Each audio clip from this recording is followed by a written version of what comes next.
When people are impacted by God, a city can be impacted by people.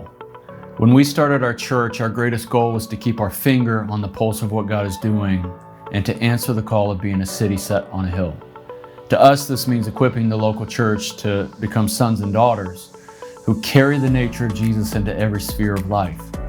We know that in Acts 2, when ordinary people were filled by an extraordinary God, the city wasn't left untouched. In everything we do, we want to be sure that we are the people of God touching our city. Sometimes that looks very spiritual, and at other times very practical. We understand that there is ministry in the gospel we preach, but we also have to understand that there's ministry in the way that we inhabit. This includes the physical footprint that we have in our community. As we have grown spiritually, there also comes the need to grow practically. In 2006, we had an opportunity to make an offer on a property that would allow us to expand into the vision that we believe God has for our church. This would require taking an old property in our city and making it into something new. The property consists of 2 buildings totaling 42,000 square feet, and it's on 3.5 acres in the heart of downtown North Wilkesboro. At the time, we were renting 3 separate buildings to meet the needs of our ministry, and we really weren't looking for property. But when the opportunity came, we decided to look at it anyway.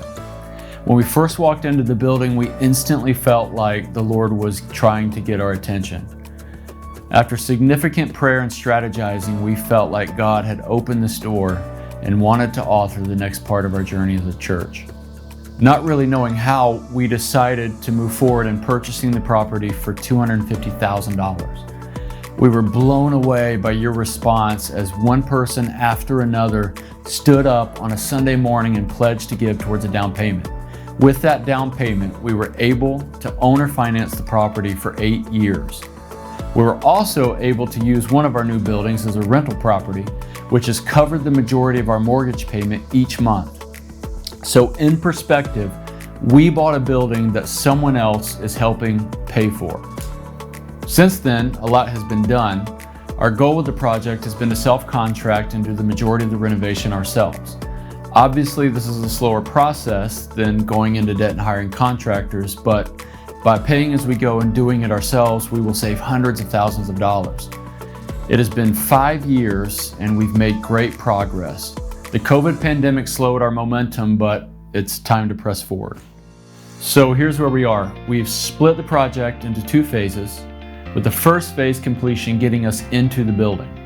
Phase 1 is building completion with the exception of the kids wing, which includes space for community daycare and the church offices. These would be completed after moving into the building, but the good news is that Phase 1 still gives us more space than we currently have to facilitate our kids' ministry and our office needs.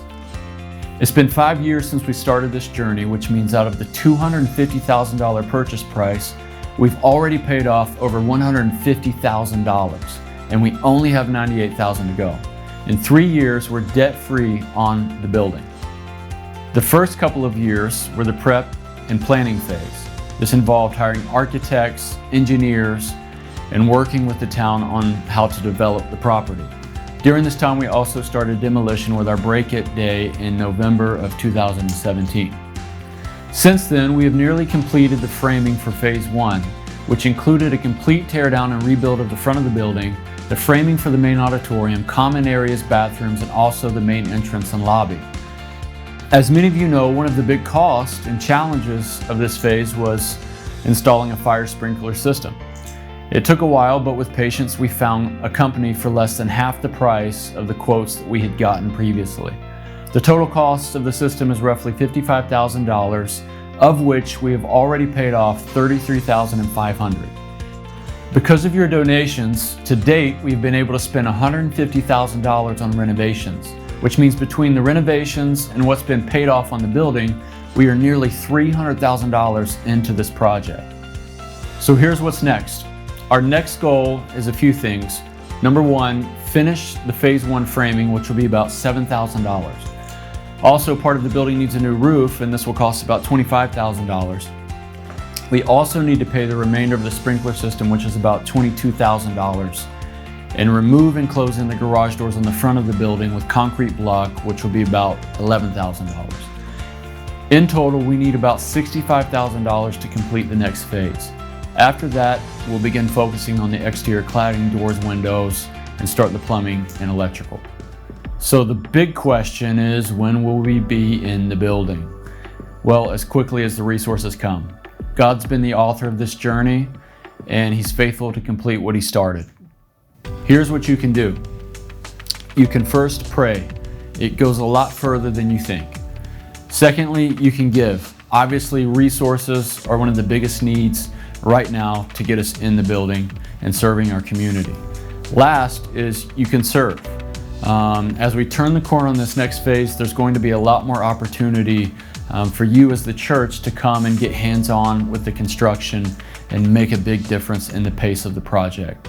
Thank you guys so much for all that you're doing. Again, we committed to running at the pace of the Lord with this project, and we're going to continue on that same journey, but we look forward to what God's going to do, and it's an exciting time to press forward.